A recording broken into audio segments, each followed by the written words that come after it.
সম্মানিত ভিউয়ার্স, আসসালামু আলাইকুম। স্কিল রাইজ ইউটিউব চ্যানেল এবং ফেসবুক পেজে আপনাকে স্বাগতম। অ্যাডব ইলাস্ট্রেটরের মাধ্যমে আমরা যখন কোনো কিছু ডিজাইন করি, তখন সেই ডিজাইনের প্রয়োজনে আমাদের প্রতিনিয়ত কিছু কিবোর্ড শর্টকাট ব্যবহার করতে হয়। এই কিবোর্ড শর্টকাটগুলো আমাদের ডিজাইন করার সময়কে অনেকটাই বাঁচিয়ে দেয়। আজকের ভিডিও টিউটোরিয়ালে আমি আপনাদেরকে তেমন কিছু গুরুত্বপূর্ণ শর্টকাটের সাথে পরিচয় করিয়ে দিতে চাচ্ছি, যেই শর্টকাটগুলোর ব্যবহার আপনাদের ডিজাইনের গতিকে অনেকটাই গতিশীল করে তুলবে। ভিডিও টিউটোরিয়ালটি যদি ভালো লাগে তাহলে চ্যানেলটি সাবস্ক্রাইব করে পরবর্তী ভিডিওর নোটিফিকেশন পেতে পাশে থাকা বেল আইকনটি ক্লিক করে রাখবেন। Skill rise to build your skill. আমি পর্যায়ক্রমে এবং ধারাবাহিকভাবে এখানে যে শর্টকাটগুলো তালিকাভুক্ত করে রেখেছি সেগুলোর ব্যবহার আপনাদেরকে দেখিয়ে দিচ্ছি। প্রথমে আপনাদেরকে দেখাতে চলেছি আর্টবোর্ড জুম ইন এবং আর্টবোর্ড জুম আউট এই শর্টকাটটির ব্যবহার। এক্ষেত্রে আমরা ডিজাইনের প্রয়োজনে যে আর্টবোর্ডটি নিব, এই আর্টবোর্ডটিকে যদি আপনারা বড় করতে চান তাহলে কিবোর্ডের কন্ট্রোল বাটনটি প্রেস করার পর প্লাস বাটনটিতে প্রেস করবেন। তাহলে দেখবেন এভাবে আপনাদের আর্টবোর্ডটি জুম ইন হচ্ছে, মানে বড় হচ্ছে। আবার এই আর্টবোর্ডটিকে যদি আপনারা ছোট করতে চান তাহলে কিবোর্ডের কন্ট্রোল বাটনটিতে প্রেস করে মাইনাস বাটনটিতে প্রেস করবেন। দেখবেন আর্টবোর্ডটি ছোট হচ্ছে। এখানে একটা ব্যাপার বলে রাখি, এভাবে শুধুমাত্র আর্টবোর্ডটি ছোট বড় হবে, আপনার ডিজাইনে যে অবজেক্টগুলো থাকবে এগুলোর সাইজ ঠিক থাকবে। তার পরবর্তীতে যে শর্টকাটটি এখানে আমি তালিকাভুক্ত করেছি সেটি হচ্ছে আর্টবোর্ড প্যান। এটি হচ্ছে মূলত আপনাদের এই আর্টবোর্ডটিকে অনেক সময় ডানে বামে বা উপরে নিচে প্যান করতে হবে বা মুভ করতে হবে। এই কাজটি করার জন্য আপনারা কিবোর্ডের পেজ বার সবচাইতে বড় যে বাটনটি আছে এটাতে প্রেস করবেন। প্রেস করার পর আপনারা লক্ষ্য করবেন আপনাদের মাউস পয়েন্টারটি এরকম হ্যান্ড আইকনের মতো হয়ে গেছে। এই অবস্থায় আপনারা মাউসের লেফট বাটনটিতে প্রেস করে এভাবে ড্র্যাগ করে এটাকে ডানে বামে উপরে নিচে এভাবে মুভ করতে পারবেন। তার পরবর্তীতে যে কিবোর্ড শর্টকাটগুলো এই শর্টকাট তালিকায় সংযুক্ত করা হয়েছে সেগুলো হচ্ছে অবজেক্ট সেন্ড ব্যাকওয়ার্ড এবং অবজেক্ট ব্রিং ফরওয়ার্ড। একটি প্রজেক্টে সাধারণত অনেকগুলো অবজেক্ট থাকে। এই অবজেক্টগুলো সাধারণত লেয়ার বাই লেয়ার সাজানো থাকে। যেমন এখানে আমি 4টি অবজেক্ট নিয়ে আসলাম। এগুলো যদি আপনাদেরকে লেয়ার প্যানেলে দেখাই তাহলে দেখবেন এগুলো লেয়ার বাই লেয়ার সাজানো আছে। এখন ডিজাইনের প্রয়োজনে অনেক সময় এই অবজেক্টগুলোকে উপর নিচে করতে হয়। যেমন সবার উপরে এখানে দেখা যাচ্ছে ইয়েলো চতুর্ভুজটি আছে। এখন এটাকে যদি আমি এই নীল চতুর্ভুজের নিচে নিয়ে যেতে চাই সেক্ষেত্রে এই ইয়েলো চতুর্ভুজটিকে সিলেক্ট করব। তারপর কিবোর্ডের কন্ট্রোল থার্ড ব্র্যাকেট ওপেনিং বাটনটিতে প্রেস করব। দেখবেন এটি নীল চতুর্ভুজের নিচে চলে গিয়েছে। পরবর্তীতে যদি আবার পুনরায় এটাকে আরও এক ধাপ নিচে নিতে চাই তাহলে পুনরায় কিবোর্ডের কন্ট্রোল থার্ড ব্র্যাকেট ওপেনিং বাটনটিতে প্রেস করব। সাথে সাথে এটা রেড যে চতুর্ভুজটি আছে এটা নিচে চলে গেছে। এবং এখানেও যদি লক্ষ্য করেন তাহলে দেখবেন এই ইয়েলো শেপটি এই রেড শেপের নিচের লেয়ারে চলে আসছে। এখানে লক্ষ্য করলে দেখবেন ব্ল্যাক শেপটি একদম নিচে আছে। এখন এই ব্ল্যাক শেপটিকে যদি আমি পর্যায়ক্রমে উপরে নিয়ে আসতে চাই সেক্ষেত্রে এই ব্ল্যাক শেপটি সিলেক্ট করে কিবোর্ডের কন্ট্রোল থার্ড ব্র্যাকেট ক্লোজিং বাটনটিতে প্রেস করব। দেখবেন এটা এক ধাপ উপরে চলে আসছে। এবার যদি আরও উপরে নিয়ে আসতে চাই তাহলে এটা সিলেক্ট থাকা অবস্থায় পুনরায় কিবোর্ডের কন্ট্রোল থার্ড ব্র্যাকেট ক্লোজিং বাটনটিতে প্রেস করব। দেখবেন এটা পর্যায়ক্রমে উপরে চলে আসছে। এখানে লক্ষ্য করলে দেখবেন এখন এটা 3 ধাপ উপরে চলে আসছে। তাহলে আশা করি আপনারা বুঝতে পেরেছেন অবজেক্ট সেন্ড ব্যাকওয়ার্ড এবং অবজেক্ট ব্রিং ফরওয়ার্ড কিবোর্ড শর্টকাটটি আছে সেটার ব্যবহার। তার পরবর্তীতে এখানে যে দুটো কিবোর্ড শর্টকাট ইনক্লুড করা হয়েছে সেগুলো হচ্ছে অবজেক্ট সেন্ড টু ব্যাক এবং অবজেক্ট ব্রিং টু ফ্রন্ট। এই দুটো কিবোর্ড শর্টকাট ব্যবহার করে আমরা খুব সহজেই যে কোনো অবজেক্টকে একবারেই উপরে অথবা একবারেই নিচে নিয়ে যেতে পারবো। যেমন এখানে যে ব্ল্যাক শেপটি আছে এটা এই 4টি লেয়ারের মধ্যে সবার উপরে আছে। এখন এটাকে যদি একদম নিচের লেয়ারে নিয়ে আসতে চাই সেক্ষেত্রে এই ব্ল্যাক শেপটি সিলেক্ট রেখে কিবোর্ডের কন্ট্রোল শিফট বাটনে প্রেস করে থার্ড ব্র্যাকেট ওপেনিং বাটনটিতে প্রেস করব। দেখবেন এই শেপটি এখন নিচে চলে গেছে।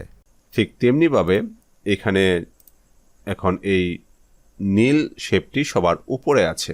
এই শেপটিকেও যদি আমি নিচে নিয়ে যেতে চাই তাহলে এই শেপটিকে সিলেক্ট করে কিবোর্ডের কন্ট্রোল শিফট বাটনে প্রেস করে থার্ড ব্র্যাকেট ওপেনিং বাটনটিতে প্রেস করব। দেখবেন এই শেপটি এখন নিচে চলে গেছে। এখন এখানে যে ব্ল্যাক শেপটি আছে বা নীল শেপটি আছে, এই শেপটিকে যদি আবার উপরে নিয়ে আসতে চাই, তাহলে এই লেয়ারটি বা এই শেপটি সিলেক্ট করে কিবোর্ডের control shift third bracket closing বাটনে প্রেস করব। তাহলে দেখবেন এটা একদম সবার উপরে চলে আসছে। এখানে দেখুন সবার উপরে চলে আসছে এই লেয়ারটি। তাহলে আশা করি আপনারা বুঝতে পেরেছেন। Control shift third bracket opening বাটনে প্রেস করলে একদম নিচের লেয়ারে চলে যাবে এবং control shift third bracket closing বাটনে প্রেস করলে একেবারে উপরের লেয়ারে চলে আসবে। তার পরবর্তীতে যে দুটো শর্টকাট কি এখানে ইনক্লুড করা হয়েছে সেগুলো হচ্ছে অবজেক্ট লক এবং অবজেক্ট আনলক। মূলত একটা প্রজেক্টে অনেকগুলো অবজেক্ট থাকে। এই অবজেক্টগুলোকে অনেক সময় কাজের প্রয়োজনে লক করে রাখতে হয়। যেমন এখানে এই ব্ল্যাক শেপটি দেখুন নড়াচড়া করছে, এখানে এই নীল শেপটি দেখুন নড়াচড়া করছে। এখন আমি যদি এই ব্ল্যাক শেপটিকে লক করে রাখতে চাই, সেক্ষেত্রে এই ব্ল্যাক শেপটি সিলেক্ট করে কিবোর্ডের কন্ট্রোল ট্রু বাটনে প্রেস করব। এটা লক হয়ে গেছে, এখন আর নড়াচড়া করছে না। এখন এই অবজেক্টটিকেও যদি আমি এখানে লক করতে চাই, তাহলে এই অবজেক্টটিকে সিলেক্ট করে কিবোর্ডের কন্ট্রোল ট্রু বাটনে প্রেস করব, এটাও লক হয়ে গেছে। এবং এই ব্যাপারটা যদি এই লেয়ার প্যালেটে দেখাই, তাহলে দেখবেন এই লেয়ারগুলোর পাশে লক আইকন দেখা যাচ্ছে। এখন এই লক আইকনগুলো যদি এখান থেকে তুলে দিতে চাই, মানে এই অবজেক্টগুলোকে যদি আমি আনলক করতে চাই, তাহলে কিবোর্ডের control alt two button press করব। তাহলে বুঝতে পারছেন, কন্ট্রোল ট্রু বাটনে প্রেস করলে অবজেক্টগুলো লক হয়ে যাবে এবং কন্ট্রোল অল্ট ট্রু বাটনে প্রেস করলে অবজেক্টগুলো আনলক হয়ে যাবে। পরবর্তীতে যে দুটো কিবোর্ড শর্টকাট এখানে ইনক্লুড করা হয়েছে সেগুলো হচ্ছে অবজেক্ট হাইড এবং অবজেক্ট আনহাইড। মূলত অনেক সময় আমাদেরকে ডিজাইনের প্রয়োজনে অনেক অবজেক্টকে এই আর্টবোর্ড থেকে হাইড করে রাখতে হয়। হাইড করার জন্য আমরা ব্যবহার করব কন্ট্রোল 3। সেক্ষেত্রে যে অবজেক্টটিকে আমরা হাইড করব সেই অবজেক্টকে সিলেক্ট করে কিবোর্ডের কন্ট্রোল 3 বাটনে প্রেস করব। দেখুন এখানে যে নীল অবজেক্টটি ছিল বা নীল শেপটি ছিল সেটি হাইড হয়ে গেছে। এবং এই লেয়ার প্যালেটের দিকে যদি লক্ষ্য করেন, তাহলে দেখবেন নেভি ব্লুর জন্য বা নীলের জন্য যে লেয়ারটি ছিল সেই লেয়ারের পাশের যে আইকনটি ছিল এই আইকনটি হাইড হয়ে আছে। এখন আমি যদি এই ব্ল্যাক শেপটিকেও হাইড করে দিতে চাই, তাহলে এই ব্ল্যাক শেপটি সিলেক্ট করে কিবোর্ডের কন্ট্রোল 3 বাটনে প্রেস করব, সাথে সাথে এটা হাইড হয়ে যাবে। এবং এখানেও দেখুন এই ব্ল্যাক শেপের যে লেয়ারটি আছে এই লেয়ারের পাশের যে আইটি ছিল এটি এখানে দেখাচ্ছে না এখন পুনরায় যদি এই অবজেক্টগুলোকে আমি এখানে দেখতে চাই, মানে হাইড থেকে আনহাইড করতে চাই, তাহলে কিবোর্ডের কন্ট্রোল অল্ট 3 বাটনে প্রেস করব। তাহলে আমরা বুঝতে পেরেছি হাইড হচ্ছে অবজেক্ট হাইড হলো কন্ট্রোল 3 এবং অবজেক্ট আনহাইড হলো কন্ট্রোল অল্ট 3। পরবর্তীতে যে দুটো কিবোর্ড শর্টকাট কি এখানে ইনক্লুড করা হয়েছে সেগুলো হচ্ছে গ্রুপ এবং আনগ্রুপ। একটা প্রজেক্টে সাধারণত অনেকগুলো অবজেক্ট থাকে, এই অবজেক্টগুলোকে অনেক সময় গ্রুপ করতে হয়। যেমন এখানে যদি আমি এই ব্ল্যাক, এই ব্লু এবং এই ইয়েলো শেপগুলোকে গ্রুপ করতে চাই, সেক্ষেত্রে এই তিনটা অবজেক্টকে আমি সিলেক্ট করব। এক্ষেত্রে অবজেক্টগুলোকে একটার পর আরেকটা সিলেক্ট করার জন্য আমি অবশ্যই কিবোর্ডের শিফট বাটনটি প্রেস করে নিব। এই অবজেক্টটি মাউসের লেফট বাটনে ক্লিক করে সিলেক্ট করার পর কিবোর্ডের শিফট বাটনে প্রেস করে আমি যখন অন্য অবজেক্টটিতে ক্লিক করব, তখন এই অবজেক্টটির সাথে সাথে এই অবজেক্টটিকেও সিলেক্ট হয়ে গেছে। তারপর পুনরায় আমি ব্ল্যাক যে অবজেক্টটি আছে বা শেপটি আছে সেটাকে আমি সিলেক্ট করে নিচ্ছি কিবোর্ডের শিফট বাটনে প্রেস করে। একাধিক অবজেক্টকে একসাথে সিলেক্ট করার জন্য একটা অবজেক্ট সিলেক্ট করার পর কিবোর্ডের শিফট বাটনে প্রেস করে আরেকটা অবজেক্টে ক্লিক করতে হবে। এক্ষেত্রে এই ব্ল্যাক যে শেপটি আছে এই শেপটিকে সিলেক্ট করার জন্য আমি কিবোর্ডের শিফট বাটনে প্রেস করে মাউসের লেফট বাটনে ক্লিক করব। দেখুন এখানে তিনটি অবজেক্ট সিলেক্ট হয়ে আছে। এখন এটাকে যদি আমি গ্রুপ করতে চাই, তাহলে কিবোর্ডের কন্ট্রোল জি বাটনে প্রেস করব। প্রেস করার সাথে সাথে এটা এখন গ্রুপ হয়ে গেছে। এটাকে যদি মুভ করি, তাহলে দেখুন এটা একসাথে মুভ হচ্ছে। এখন এই যে এটা গ্রুপ হয়ে গেল, এই গ্রুপটাকে যদি আমরা আনগ্রুপ করতে চাই, তাহলে এখানে লক্ষ্য করলে দেখবেন কন্ট্রোল শিফট জি বাটনে প্রেস করলে এটা আনলক হয়ে যাবে। এখন এই গ্রুপটিকে আমি সিলেক্ট করে কিবোর্ডের কন্ট্রোল শিফট জি বাটনে প্রেস করব। প্রেস করার পর দেখুন প্রত্যেকটা শেপ বা অবজেক্ট আবার আলাদা হয়ে গেছে। তাহলে আশা করি আপনারা বুঝতে পেরেছেন যে একাধিক শেপকে একসাথে গ্রুপ করার জন্য আপনারা ওই শেপগুলোকে সিলেক্ট করে কিবোর্ডের কন্ট্রোল জি বাটনে প্রেস করবেন এবং আনগ্রুপ করার জন্য ওই গ্রুপটিকে সিলেক্ট করে কিবোর্ডের কন্ট্রোল শিফট জি বাটনে প্রেস করবেন। তার পরবর্তী যে কিবোর্ড শর্টকাটটি এখানে ইনক্লুড করা হয়েছে সেগুলো হচ্ছে কপি। এই কপি শর্টকাটটির সাথে আরও কিছু শর্টকাট পাশাপাশিভাবে কাজ করে, সেগুলো হচ্ছে paste, paste in front, paste in back, paste in place. আমরা যারা জেনারেল কম্পিউটার ইউজার আছি তারা সাধারণত কপি পেস্টের সাথে পরিচিত। এক্ষেত্রে কোনো কিছু কপি করার জন্য ওটাকে সিলেক্ট করে কিবোর্ডের কন্ট্রোল সি বাটনে প্রেস করে যখন আমরা কিবোর্ডের কন্ট্রোল ভি বাটনে, বি ফর ভিডিও, এটাতে প্রেস করি তখন এটা পেস্ট হয়ে যায়। কিন্তু ইলাস্ট্রেটরে ডিজাইন করার জন্য আমরা আরও কয়েক ধরনের পেস্ট দেখে নিব। এক্ষেত্রে এখানে যদি লক্ষ্য করেন দেখবেন একটা অবজেক্টটি বা একটা শেপই এখানে দেখা যাচ্ছে। এক্ষেত্রে আমি লেয়ার প্যালেটটি ওপেন করে নিচ্ছি। এখানে লক্ষ্য করলে দেখবেন এই শেপের জন্য একটা লেয়ারই দেখা যাচ্ছে। এখন এই শেপটিকে আমি কন্ট্রোল সি বাটনে প্রেস করে কপি করব। তারপর এই শেপের পিছনেই আমি আরেকটা পেস্ট করব। সেক্ষেত্রে আমি কন্ট্রোল বি, বি ফর বুক, এটাতে প্রেস করব। প্রেস করার সাথে সাথে দেখুন এখানে আরও একটি লেয়ার তৈরি হয়েছে এবং এখানে যদি আপনাদের দেখাই তাহলে দেখবেন এই শেপটির নিচে আরও একটি শেপ ক্রিয়েট হয়েছে। তার মানে এই শেপটিই এটার পিছনে আবার পেস্ট হয়েছে।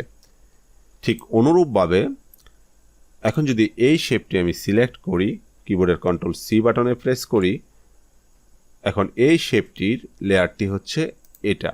এটার উপরে যদি আমি পুনরায় এই শেপটিকে পেস্ট করতে চাই তাহলে কিবোর্ডের কন্ট্রোল এফ, এফ মানে ফন্ট, এটাতে প্রেস করব। প্রেস করার সাথে সাথে এখানে দেখুন আরও একটি লেয়ার তৈরি হয়েছে, মানে এই শেপটি এখানে আবার পেস্ট হয়েছে। ঠিক অনুরূপভাবে আমি যদি এখান এই শেপটি কপি করি কন্ট্রোল সি বাটনে প্রেস করে এবং এই শেপটি যেখানে আছে ঠিক সেম জায়গায় যদি আমি এটাকে পেস্ট করতে চাই তাহলে কিবোর্ডের কন্ট্রোল শিফট বাটনে প্রেস করে ভি, বি ফর ভিডিও, এটাতে প্রেস করব। তাহলে লক্ষ্য করবেন এখানে যে লেয়ারটি আছে এই লেয়ারের উপরে আরও একটি লেয়ার কপি হয়ে তৈরি হয়ে গেছে। সেক্ষেত্রে আমি কন্ট্রোল শিফট ভি বাটনে প্রেস করছি। প্রেস করার সাথে সাথে দেখুন সবার উপরে এখানে আরও একটি লেয়ার তৈরি হয়েছে এবং এটাকে যদি আমি সরাই তাহলে দেখবেন এটার নিচে যে শেপটি ছিল সেটা আছে এবং এই শেপটি এখানে তৈরি হয়েছে। এক্ষেত্রে আপনাদের প্রশ্ন আসতে পারে যে কন্ট্রোল বি বাটনে প্রেস করলে তো এমনিতেই পেস্ট হয়। আসলে এখানে আমি মূলত 3 ধরনের পেস্ট দেখিয়েছি। একটা হচ্ছে এই শেপের নিচে, আরেকটা হচ্ছে শেপের উপরে, আরেকটা হচ্ছে শেপটি যেখানে আছে ঠিক একই জায়গায় পেস্ট হয়েছে। তার পরবর্তীতে যে শর্টকাট এখানে আছে সেটি হচ্ছে কন্ট্রোল আর, মানে রোলার, শো এবং হাইট। আমাদের ডিজাইনে অনেক সময় এখানে রোলার অ্যাড করতে হয়, যেটা এই মুহূর্তে আমাদের এই ইন্টারফেসে দেখা যাচ্ছে না। এক্ষেত্রে রোলারটি নিয়ে আসার জন্য আমি কিবোর্ডের কন্ট্রোল আর বাটনে প্রেস করব। এখানে রোলার দেখা যাচ্ছে। আবার যদি পুনরায় কন্ট্রোল আর বাটনে প্রেস করি তাহলে এই রোলারটি চলে যাবে। তার মানে রোলার, শো এবং হাইটের জন্য আপনারা কন্ট্রোল আর বাটনটি ব্যবহার করবেন। তার পরবর্তী যে কিবোর্ড শর্টকাটটি আছে সেটি হচ্ছে গাইডস, হাইট এবং আনহাইট। এখানে আমরা কন্ট্রোল আর বাটনে প্রেস করে যে রুলারটি নিয়ে আসব, এই রুলার থেকে আমরা আমাদের ডিজাইনের প্রয়োজনে এরকম বিভিন্ন গাইড আমাদের আর্টবোর্ডে ইনক্লুড করতে পারবো। এই গাইডসগুলোকে হাইট আনহাইট করার জন্য আমরা সাধারণত ব্যবহার করব কিবোর্ডের কন্ট্রোল সেমিকোলন বাটনটি। কন্ট্রোল সেমিকোলন বাটনে প্রেস করলে এটা হাইট হয়ে যাবে, আবার পুনরায় কন্ট্রোল সেমিকোলন বাটনটিতে প্রেস করলে এটা আনহাইট হয়ে যাবে। তার পরবর্তীতে যে শর্টকাটটি আছে সেটা হচ্ছে গাইডস লক এবং আনলক। মূলত এখানে যে গাইডসগুলো এসছে এগুলো লক অবস্থায় আছে। এগুলোকে আনলক করার জন্য আমরা ব্যবহার করব কিবোর্ডের কন্ট্রোল অল্ট সেমিকোলন। কিবোর্ডের কন্ট্রোল অল্ট সেমিকোলন বাটনে যখন প্রেস করব তখন এটা আনলক হয়ে যাবে। এখন মূলত এই গাইডগুলো লক অবস্থায় আছে, যেমন আপনাদেরকে যদি দেখাই তাহলে দেখবেন এগুলোকে এখান থেকে নাড়াচাড়া করা যাচ্ছে না। এখন যদি আমি কিবোর্ডের কন্ট্রোল অল্ট সেমিকোলন বাটনটিতে প্রেস করি তাহলে এই গাইডসগুলো আনলক হয়ে গেছে এবং এগুলোকে দেখুন এখন নাড়ানো যাচ্ছে। পুনরায় যদি এটাকে আমি লক করে দিতে চাই তাহলে কিবোর্ডের কন্ট্রোল অল্ট সেমিকোলন বাটনে প্রেস করব, তাহলে এই গাইডসগুলো এখানে লক হয়ে যাবে। দেখুন এখানে কোনোভাবেই নাড়াচাড়া করা যাচ্ছে না। পরবর্তীতে যে কিবোর্ড শর্টকাটটি আছে সেগুলো হচ্ছে অবজেক্ট আউটলাইন। অনেক সময় আমাদের ডিজাইনের যে অবজেক্টগুলো আছে বা সে শেপগুলো আছে এগুলোকে আউটলাইন করে দেখতে হবে। এই আউটলাইন করার জন্য আমরা কিবোর্ডের কন্ট্রোল ওয়াই বাটনে প্রেস করব। প্রেস করার পর দেখুন এখানের অবজেক্টগুলোকে এরকম দেখা যাচ্ছে, মানে এই অবজেক্টগুলোর আউটলাইন দেখা যাচ্ছে। আবার পুনরায় যদি আমরা এই অবজেক্টগুলোকে পূর্বের অবস্থায় নিয়ে আসতে চাই, মানে একদম যেরকম ছিল সেরকম দেখতে চাই, তাহলে কিবোর্ডের কন্ট্রোল ওয়াই বাটনে পুনরায় প্রেস করব। তাহলে এটি যেরকম ছিল সেরকম চলে আসবে। পরবর্তীতে যে কিবোর্ড শর্টকাটটি আছে সেটি হচ্ছে সিলেক্ট অল অবজেক্ট। এক্ষেত্রে একটি প্রজেক্টে যতগুলো অবজেক্ট থাকে এই অবজেক্টগুলোকে যদি একসাথে সিলেক্ট করতে চান তাহলে কিবোর্ডের কন্ট্রোল এ বাটনে প্রেস করবেন, তাহলে সবগুলো সিলেক্ট হয়ে যাবে। তার পরবর্তীতে যে কিবোর্ড শর্টকাটগুলো রয়েছে সেগুলো হচ্ছে আনডু এবং রিডু। সাধারণত আমরা যদি কোনো পরিবর্তন করি প্রজেক্টে, এই পরিবর্তনগুলোকে যদি পূর্বের অবস্থায় ফিরিয়ে আনতে চাই তাহলে কিবোর্ডের কন্ট্রোল জেড বাটনে প্রেস করব। আবার যদি সামনের দিকে চলে যেতে চাই তাহলে আমরা কিবোর্ডের কন্ট্রোল শিফট জেড বাটনে প্রেস করব। তার মানে পিছনে আসার জন্য আমরা কন্ট্রোল জেড বাটনে প্রেস করব এবং সামনের দিকে যাওয়ার জন্য আমরা কিবোর্ডের কন্ট্রোল শিফট জেড বাটনে প্রেস করব। তার পরবর্তীতে যে কিবোর্ড শর্টকাটটি রয়েছে সেটি হচ্ছে ফিট আর্টবোর্ড ইন উইন্ডো। এখন এখানে যে আর্টবোর্ডটি দেখতে পাচ্ছেন এটা উইন্ডোর সাথে ফিট নেই। এটাকে যদি ফিট করতে চাই তাহলে আমি কিবোর্ডের কন্ট্রোল জিরো বাটনে প্রেস করব, এটা এখানে ফিট হয়ে যাবে। তার পরবর্তীতে যে কিবোর্ড শর্টকাটটি রয়েছে সেটি হচ্ছে fit all in window, control alt zero. অনেক সময় আর্টবোর্ড এরকম হয়ে যেতে পারে, এরকম হতে পারে, এরকম হয়ে যেতে পারে, তখন আপনারা কন্ট্রোল অল্ট জিরো বাটনে প্রেস করবেন, দেখবেন এটা আপনার উইন্ডোর সাথে ফিট হয়ে গেছে। তার পরবর্তীতে যে কিবোর্ড শর্টকাটটি রয়েছে সেটি হচ্ছে উইন্ডো অ্যাকচুয়াল সাইজ। মূলত এখানে যে আর্টবোর্ডটি আছে এটি যদি আপনার এই উইন্ডোর সাথে একদম অ্যাকচুয়ালভাবে সেট করতে চান সেক্ষেত্রে কিবোর্ডের কন্ট্রোল ওয়ান বাটনে প্রেস করবেন, দেখবেন এটা আপনার টোটাল এই উইন্ডোর সাথে সেট হয়ে গেছে। এছাড়াও আমাদের আরও কিছু শর্টকাট প্রয়োজন হয়, সেটি হচ্ছে যে আমরা যদি কোনো অবজেক্টকে আমাদের প্রজেক্টে ছোট বড় করতে চাই সমান রেখে, মানে প্রপোর্শন সমান রেখে যদি ছোট বড় করতে চাই সেক্ষেত্রে আমরা অবজেক্টগুলোকে এভাবে সিলেক্ট করব, তারপর কিবোর্ডের শিফট বাটনে প্রেস করব, এবার এটাকে ছোট বড় করব, তাহলে দেখবেন এটা প্রপোর্শন ঠিক রেখে ছোট বড় হবে। এখন যদি শিফট বাটনে প্রেস না করে এটাকে ছোট বড় করতে যাই তাহলে এরকম প্রপোর্শন নষ্ট হয়ে যেতে পারে। আবার আমাদের প্রজেক্টে যদি কোনো অবজেক্ট বা কোনো শেপের ক্লোন তৈরি করতে চাই, মানে অল্টারনেটিভ আরও একটি শেপ তৈরি করতে চাই, সেক্ষেত্রে আমরা এই অবজেক্টটি সিলেক্ট করব, তারপর কিবোর্ডের অল্ট বাটনটি প্রেস করব, তারপর এটা ড্র্যাগ করব, তাহলে দেখুন এখানে আরও একটি অবজেক্ট তৈরি হয়ে গেছে। এক্ষেত্রে আমরা আরও একটা শর্টকাট ব্যবহার করব, সেটি হচ্ছে কিবোর্ডের অল্ট বাটনে প্রেস করে যখন আমরা এরকম অল্টারনেটিভ বা ক্লোনার একটা শেপ তৈরি করব সেক্ষেত্রে একদম প্রথম যে অবজেক্টটি ছিল এটা বরাবর বা এটার সমান্তরালভাবে যদি আমরা এটাকে তৈরি করতে চাই তাহলে কিবোর্ডের শিফট বাটনে প্রেস করব, সেক্ষেত্রে ডানে বামে চলে গেলেও এটা একদম দেখুন একদম সমান্তরালভাবে নিচে চলে আসছে। এখন এখানে এরকম শেপ তৈরি করার পর যদি আমরা আরও শেপ ক্লোন করতে চাই সেক্ষেত্রে আমরা কিবোর্ডের কন্ট্রোল ডি বাটনে প্রেস করব। তবে কন্ট্রোল ডি বাটনে প্রেস করার আগে আমাদের অবশ্যই মনে রাখতে হবে যে এই অবজেক্টটি যাতে সিলেক্ট থাকে, আমরা দ্বিতীয় যে ক্লোনটি করেছিলাম এটা যাতে সিলেক্ট থাকে। এই অবস্থায় কিবোর্ডের কন্ট্রোল ডি বাটনে প্রেস করলে দেখুন এখানে আরও অবজেক্ট তৈরি হচ্ছে সমান্তরালভাবে। এক্ষেত্রে আরও একটা ব্যাপার আমাদেরকে জানতে হবে, সেটি হচ্ছে আমাদের কোনো অবজেক্টকে যদি আমরা অন্য কোনো ডকুমেন্টে নিয়ে যেতে চাই বা আর্টবোর্ডে নিয়ে যেতে চাই, যেমন এখানে আমি একটি নতুন আর্টবোর্ড তৈরি করি, যেমন এটা হচ্ছে সম্পূর্ণ নতুন একটি আর্টবোর্ড। এখন আমি চাচ্ছি এখান থেকে এই শেপটিকে এই আর্টবোর্ডে নিয়ে আসব। এক্ষেত্রে আমরা কন্ট্রোল সি বাটনে প্রেস করে এই আর্টবোর্ডে এসে যদি কন্ট্রোল বি বাটনে প্রেস করি তাহলে এটা অনায়াসেই এখানে চলে আসবে। আবার আরও একটা উপায়ে নিয়ে আসতে পারি। সেক্ষেত্রে আমরা যে শেপটিকে নিয়ে যেতে চাই সেই শেপটিকে মাউসের লেফট বাটনে ক্লিক করে ড্র্যাগ করব। ড্র্যাগ করার পর আমরা যে ডকুমেন্টে নিয়ে যেতে চাই সেই ডকুমেন্টের যে টাইটেলটি এখানে থাকবে, যেমন এখানে আনটাইটেল 3 যে ডকুমেন্টটি আছে এই ডকুমেন্টের এই টেক্সটের উপরে আমি মাউস পয়েন্টারটি এখন ড্র্যাগ করে নিয়ে আসলাম। এখন দেখুন এই আর্টবোর্ডটি আমার সামনে ওপেন হয়ে গেছে। এবার এখানে ড্র্যাগ করে এনে আমি মাউসের লেফট বাটনের ড্র্যাগটি ছেড়ে দিব, তাহলে দেখবেন এই অবজেক্টটি এখানে চলে আসবে। তাহলে আশা করা যায় যে এখানে যে কিবোর্ড শর্টকাটগুলো আমি ইনক্লুড করেছি তার প্রত্যেকটির ব্যবহার আপনারা ভালোভাবে বুঝতে পেরেছেন। আপনারা যখন ভিডিও দেখবেন তখন এখান থেকে আপনারা এরকম একটা চার্ট আপনারা টাইপ করে রেখে দিতে পারেন, অথবা এখান থেকে একটা স্ক্রিনশট নিয়ে নিতে পারেন, অথবা কারো যদি প্রয়োজন থাকে এই শর্টকাট কির ডকুমেন্ট বা ইমেজটি, তাহলে অবশ্যই আমার এই ভিডিওর কমেন্ট বক্সে আপনারা জানাবেন। আমি আপনাদেরকে এই শর্টকাটগুলো দিয়ে দেওয়ার চেষ্টা করব। দেখা হচ্ছে খুব শীঘ্রই পরবর্তী নতুন কোনো ভিডিওতে। সাথে থাকার জন্য ধন্যবাদ।